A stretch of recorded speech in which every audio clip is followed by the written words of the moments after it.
inside a 60 Minutes interview. Mr. President, so glad to see you, sir. Please come in. Scott, on 60 Minutes this week, you interviewed the President of Egypt. Rachel Morehouse is the producer. Scott, what is your job? What are you trying to accomplish in this kind of interview? I'm trying to ask him the questions that he doesn't get at home. Mr. President, I've spoken to a number of your countrymen who refuse to call you Mr. President because they say you're a military dictator. This is a man who is accused of some of the worst human rights abuses of the last many years. In his own country, no one dares speak a word to him about any of that. And now here I was in this amazing position to be able to ask this man questions. Do you have a good idea of how many political prisoners you're holding? We don't have political prisoners. Is it fair to say the government of Egypt pressured 60 Minutes not to air this interview? They tried to, Well, absolutely. they asked us that directly. The interview took place at 8 o'clock at night at the Palace Hotel in New York, and by the time I got home, my contact at the embassy sent me an email. It says, "We are formally requesting that the interview not be aired." Is that a request that you get often at 60 Minutes? I don't believe I've ever received that request before. I never have before. Thank you. Did the location of the interview factor in to the kind of conversation you had? It's interesting that it did not occur in Egypt. It probably changed the scope a little bit just because it was on our home turf. On our own soil. I think that's probably true. Can you hear me? Okay. Hello.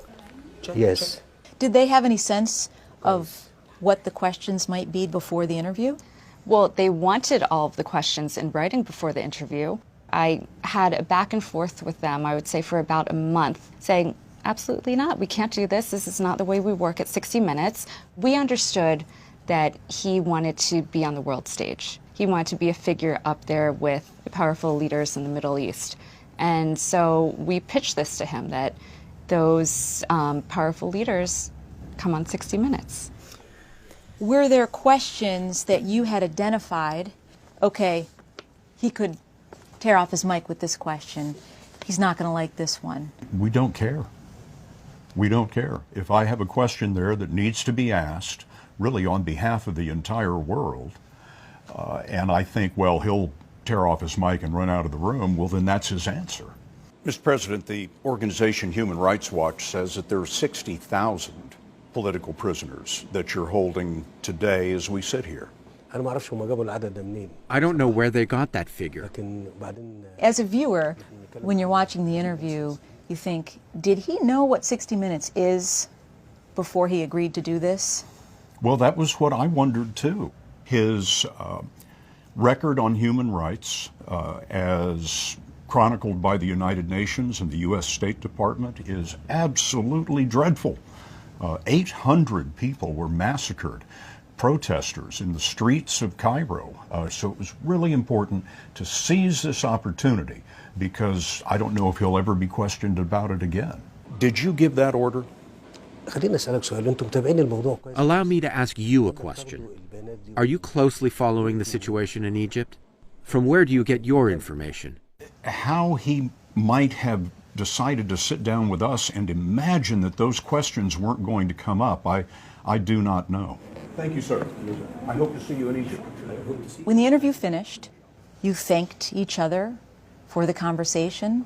There was a plan to continue your reporting. There was, yes. Take that off. Was there any indication that this would go awry? As far as the two principals were concerned, it was as cordial as could be. It was Rachel who took all the heat as soon as I left the room. How did that play out? It was continued pressure. They looped in their ambassador, the head of the Mukhabarat was involved in this, which is their intelligence agency. Very high-level people were involved in doing everything that they could to try to negotiate with us so that it was on their terms whether or not we are at this interview.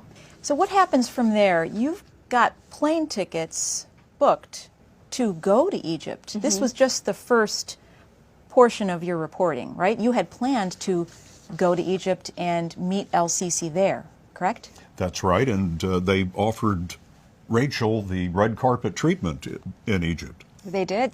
And I mean, I think you said the best advice. You said just be very honest with them. We would love to go, tell them we would be delighted to go, but we're still going to use the interview from last night.